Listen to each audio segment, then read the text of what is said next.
Welcome back to Red Bull LAN Orlando Day 2. DJ Wheat, yes, it's time sir. for some PvP. It is, and like I said, I'm excited, especially after hearing a lot of HasuObs answers. You know, the fact that he has gone with that 3-gate robo, and he feels like players have just kind of unlocked the, they figured it out. And so the fact that he wants to expand himself here, improve himself, you know, I love that in players. You know, don't ever be satisfied with the play you're at, the level you're at. Always achieve for bigger and better. Looks like he is starting off right now on Antigua Shipyard, going up against SaSe. And HasuObs actually did mention that one of his big goals throughout this entire event was to work on these 3 maps: Antigua Shipyard, Shakura's Plateau, and a third one that I can't remember. Let's see, Shakura's, Antigua Shipyard. Gosh, not for the life of me remember it. It'll come to you as soon as we get to that map. I'm certain that it will just fall right out of my brain right on time. You know, I want to, because of course we're going to see pylons thrown down and some other things like that in the opening moments. And I just want to take a moment to say, TIL Day 9, I did not know that HasuObs has been a part of Mouse Sports for as long as he has. 8 years. Yeah, that's really impressive. I mean, it's almost one of those funny things where I will say, as a commentator, you get very used to just saying a player's name in full. Like Dignitas Naniwa, and then that's changed to Quantic Naniwa. I still call him Dignitas Naniwa sometimes, but, you know, it's so funny because with HasuObs, I've never had that problem. He's just always been on the same team, and that's one thing I really admire about HasuObs, about Mouse Sports as an organization. I mean, you will not see a more tight-knit team ever. All the players arriving, immediately going to hang with each other, immediately helping each other out, training against each other really, really hard. Very, very excellent team. Yeah, I mean, he mentioned that it's kind of like a family, and I mean, it's pretty evident the way that they, you know, throw jabs at each other and help each other out. It truly is kind of like a bunch of brothers here. It's really cool to see. Now, Sean, as we get started here, how familiar are you with this particular build that HasuObs is developing? I mean, it sounded like you kind of had an idea on how it goes. Can you tell us a little bit about that? Well, I've only heard him talk about it, but I haven't heard him say that much. Already we see some weirdness where he's just slowly rallying into this geyser. Right off the bat, he will be building this gateway, and he's going to be getting out a Zealot ASAP. Notice how he times the geyser. Whenever he has enough for a probe, he just rallies it on in. What this is going to allow is enough money to start the warp gate, but notice that he's chrono boosting first a Zealot and getting a pretty quick second assimilator. We're going to actually ignore what SaSe is doing down there in the red, but watch. First a Zealot finishes up, and Hasu builds a second Zealot right off the bat. So unusual. And now that he has 3 in that assimilator, he rallies back. You might say, why doesn't he just build this assimilator later? If the opponent ends up scouting you haven't built a gas geyser yet, it's a little bit too obvious what you're up to. Well, okay, so we're going to have the probe come in here. We see Zealot 1 chasing him around. The Zealot 2 is about ready to done. Now, is the point to have some level of aggression with these 2 Zealots, or, you know, what is the idea behind it?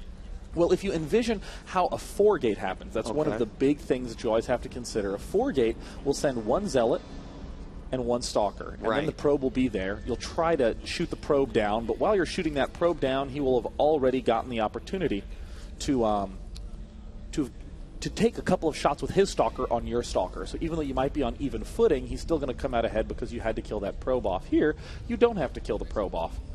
So you actually just go ahead and charge right on in with your 2 Zealot, 1 Stalker mixture. And now you're in a pretty comfortable position. Here comes Hasu following us up. Well, it looks like a delayed 4-gate. And there's the 4th gateway right there. And this probe will, in all likelihood, be heading out to build a pylon relatively soon. So I assume at this point it will be almost exclusively Stalkers from this point? Yeah, he's going to be building a Zealot Stalker to maybe all in if he can, but the important thing is that he has options at this point. He still is not behind on probes. It's sort of a defensive play. He has that 2nd Stalker moving up. If he identifies weakness, he can always all in. Okay. Well, we'll be watching for it here as we see an observer coming out of the robo for SaSe as well, and these units are starting to move forward here. So really curious from this point as we now have the Twilight Council go down, which we know is going to be basically a staple of this build because Blink is his goal. I mean, this is a really, really weird way to play. Hasu is getting the 4 gates. It's quite late, 6-10 for 4-gate. pretty unusual. And Hasu, though, getting the chance to push his opponent back. What we're seeing SaSe do is a really wacky one base, one gate, straight tech to Colossus. He's just doing a really, really fast push. And HasuObs just wanted this kind of variety. SaSe even claimed he was going to do this weird build at the start. No, that's good, because one of the things HasuObs said in his opening interview is the fact that, you know, a build is only refined as, you know, as all the variations that can be thrown at it. So you have to be very much aware of how this build will work out with every single thing. And I mean, SaSe's definitely going to put that to the test. So. And I mean, let's go ahead and just go to the HasuObs cam. It might look like he's seen nothing, but what he's doing is he's getting a sentry count. The more sentries there are, the more it narrows down his build. Right now there's just one, but the instant he sees that Immortal, he knows very much so what he's up against. And now he can plan appropriately. Looks like he will be continuing to build Stalkers. There's the Observer coming out, and we're seeing the mineral and gas distribution really nice and really low from HasuObs. But this is a big question he had. Does he expand? Does he keep making units? Does he worry about a Warp Prism drop right now? He's just stress testing. And we have most of the Chrono Boost really being focused down on that Blink in order to get that out as quickly as possible. We see a good amount of Stalkers and Zealots, so a single sentry going to make their way up this ramp. Now, Blink is officially done. The pylons are out. The pylons are trying to make a Venn diagram of enemies. And right in between is where hatred happens. Yeah. Here we have another push-up by that Stalker. Instantly blinks back, again, trying to get that information.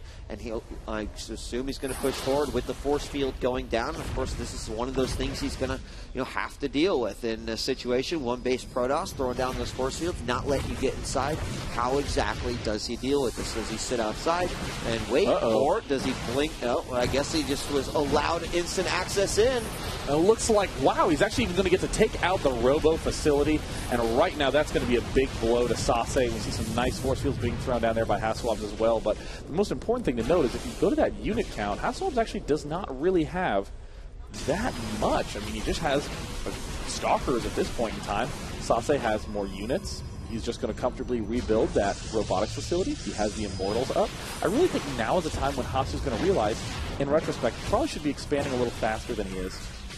And that was also one of the things he had mentioned, is that he has to figure out when the right expansion timing is. Of course, he did take out that Robo from SaSe, which means that he's going to have to replenish that. And it did seem after the Blink finished, that's when Hasu threw down his Robo and got that Observer up. Here we have a little battle going on, using that Blink to his advantage and using that mobility as best as he possibly can. Force fields coming into play here for SaSe, as he is just focusing down whatever units he possibly can. Of course, those two Immortals, very deadly as well, absolutely. Blink or not.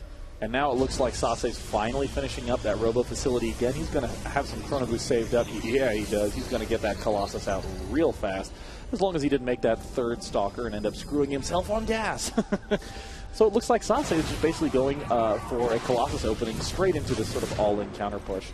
The second Observer is out, and it looks like the army of SaSe has pushed HasuObs back. His Nexus has been thrown down at the natural, and Hasu continuing to use the mobility of those Stalkers to just try to pick off a few units here, get some damage, and then quickly retreat back. But already having an established base could actually prove to be very, very good. He's also not showing some of these units here at his natural, which do include a couple of Zealots, a Sentry, and an Immortal, and now he's going to be forced to defend with this build here at his natural. And if we go back to the probe count, we see that SaSe is still ahead. The second Nexus is almost an illusion. All it's really going to do is give the Chrono Boost advantage to HasuObs. But if he can just get in one probe here or there, defend calmly, he's going to be in good shape.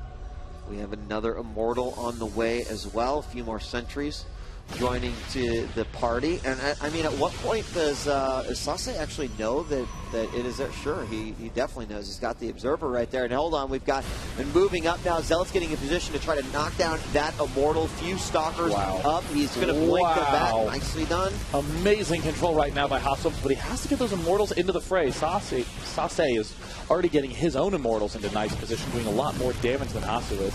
And we have one Immortal left behind, but he manages to get back. All the sentries from SaSe have been picked off here by HasuObs.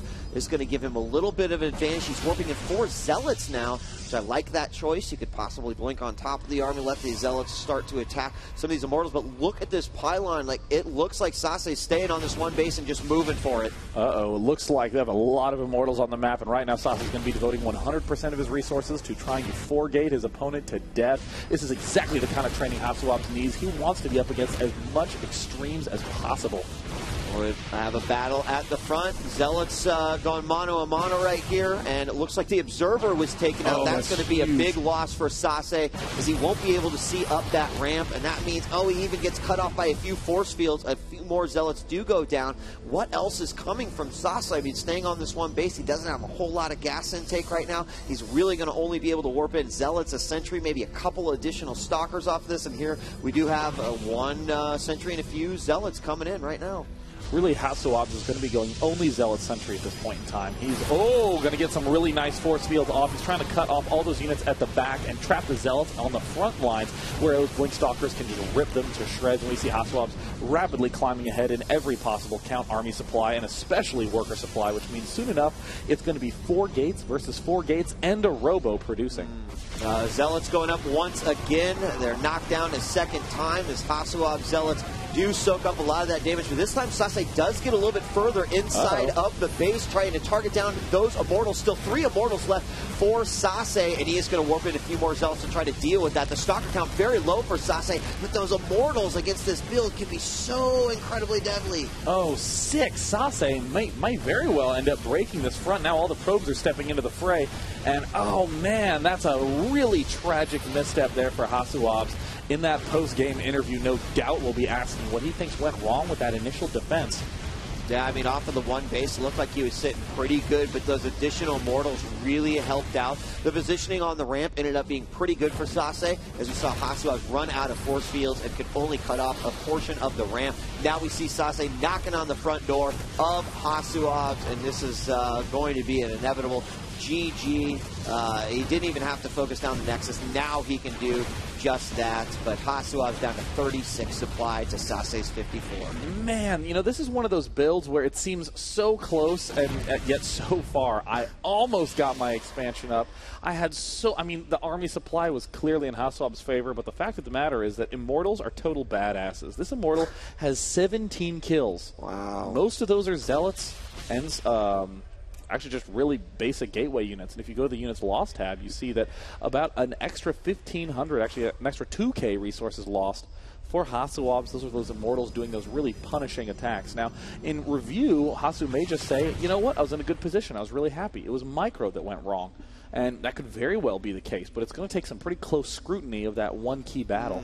Yeah, we'll undoubtedly go back and check out the replay of that. But HasuObs is not giving up quite yet. And again, I think this is also something that you have to do if you are going to refine this build.